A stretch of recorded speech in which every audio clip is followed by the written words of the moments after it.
لا بصي، الحقيقه انا زعلان منك جدا يا مدام صفيه. والله العظيم يا استاذ وصفي هقول لك، انا عندي بنتي في مدرسه غاليه جدا، وبعدين انا ست مطلقه وباخد علاج وحالتي كرب والله العظيم. لا بصي، انا محتاج رسمه زي اللي رسمتيها الاستاذ ماهر زميلنا. نعم؟ رسمه؟ ايه ما شبهش ولا ايه؟ يا نهار اسود، الزبال مشي. متوتره ليه؟ انا متوتره؟ انا مش متوتره. تعوض ان شاء الله. بس تتعوض ازاي؟ طيب بصي، الرسمه دي لو هتاخد من وقت الشغل. هتاخد، ما هي هتاخد، بس عشان خاطر حضرتك طبعا هعتبر نفسي يعني بشتغل شيفت زياده.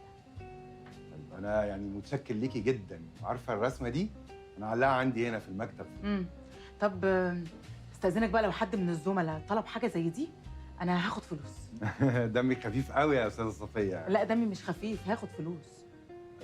طيب ماشي، يعني شوفي اللي حضرتك عايزاه وانا تحت امرك. لا لا طبعا، حضرتك لا، حضرتك المدير، انما هم